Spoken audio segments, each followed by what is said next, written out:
बहू का तकिया कलाम। सिद्धि की एक आदत थी। उसे इंग्लिश के शब्दों को अपनी हर बात के बीच में बोलने का बड़ा शौक था, खास तौर से स्टॉप।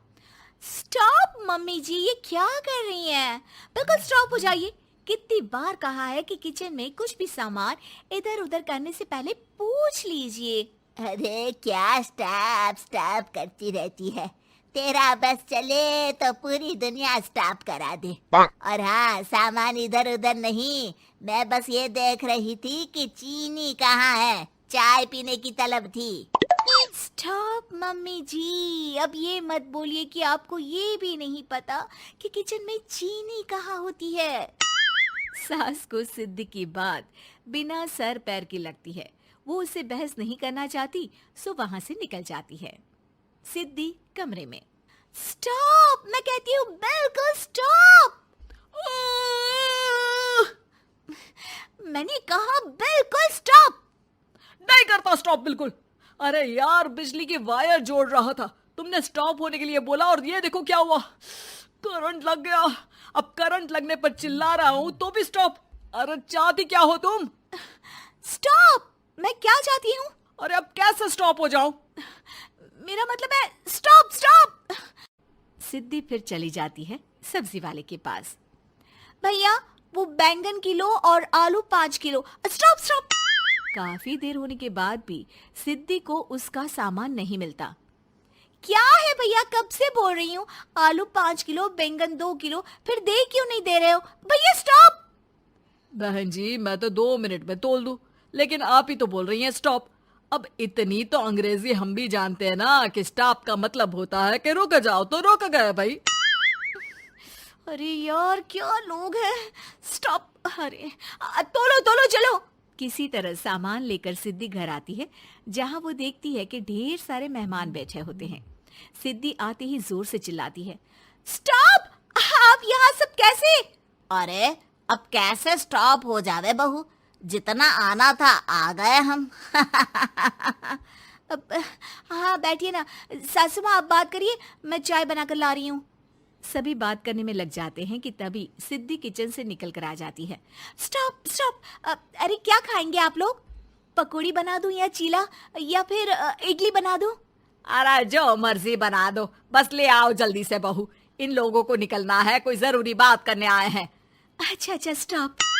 सिद्धि स्टॉप वाला अपना तकिया कलाम बोलकर निकल जाती है, लेकिन थोड़ी देर बाद जब वो कमरे में चाय नाश्ते के साथ आती है तो जरूरी बात हो गई आप लोगों की, या मेरे डर से शांत हो गए कि चुप हो जाओ, सिद्धि आ गई है। बोलिए ना। बस जैसे ही सिद्धि ने कहा बोलिए ना, घर में चकर पकर की आवाज गूंजने लगती है। अरे तुम स्टॉप क्या बोल कर गई, सभी शांत हो गए, अब बात शुरू करेंगे। हाँ भाई बहू, तुम वो स्टॉप बोल कर गई तो हम लोगों को लगा कि शायद तुम भी सुनना चाहती हो कि हम लोग क्या बात कर रहे हैं। फिर जो मेहमानों की बात शुरू होती है वो घंटों बीत जाते हैं, चलती ही रहती है। अरे तेरे स्टॉप के चक्कर में दोपहर हो गई, अब जाकर सबके लिए जा खाना बना कर लिया। तभी स्टॉप नहीं बोला होता तो अब तक बात खत्म हो चुकी होती। बेचारी सिद्धि करती भी क्या, खुद के स्टॉप बोलने की आदत से खुद ही परेशानी मोल लेती है। आप लोग खाना खाकर जाइए, हाँ मैं जा रही हूँ बनाने। मम्मी जी, लेकिन स्टॉप, मैं ना खाना बना कर लाती हूँ।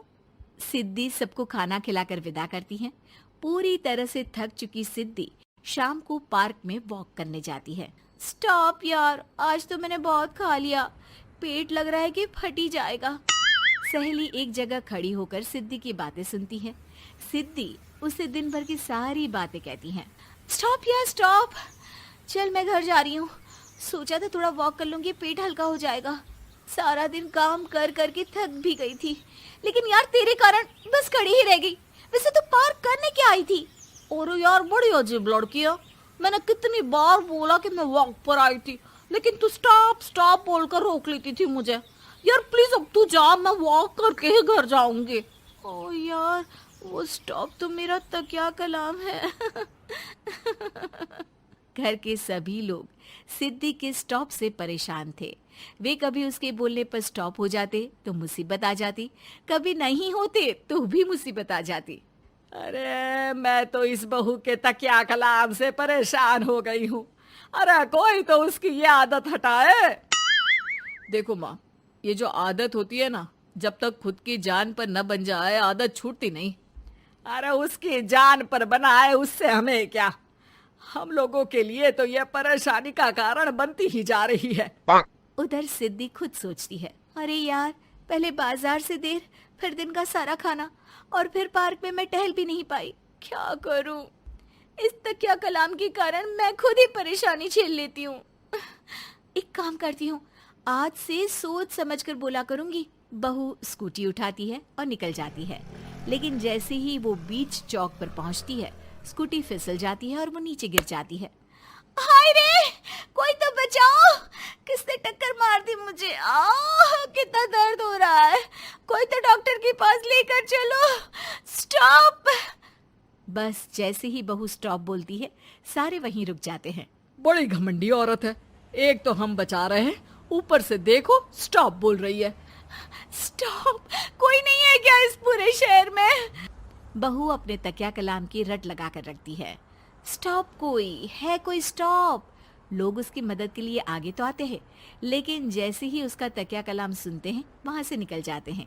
तभी कहीं से उसका पति लौट रहा था। वो बीवी को रास्ते में पड़ा देख हैरान रह जाता है। अरे तुम यहाँ, कितनी चोट लगी है तुम्हें? पति आसपास खड़े लोगों पर गुस्सा हो जाता है। आप लोगों को दिखाई नहीं दे रहा कि मेरी बीवी को चोट लगी है? कोई भी नहीं है जो उसे उठाकर बिठा सके? अरे भाई साहब, कोई क्या मदद करे इस महिला की? और इतनी घमंडी है, जब भी इन्हें उठाने की कोशिश करो स्टॉप स्टॉप बोल देती है।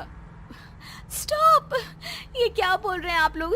मैं पिछले आधे घंटे से दर्द सह रही हूँ। स्टॉप! पति समझ जाता है कि मामला क्या है।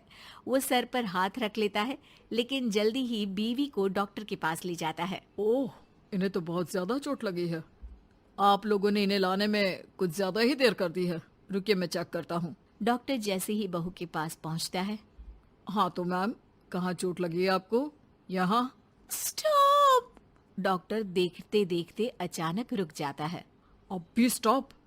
अरे नहीं नहीं डॉक्टर साहब, अब तो सपने में भी स्टॉप नहीं बोलूंगी।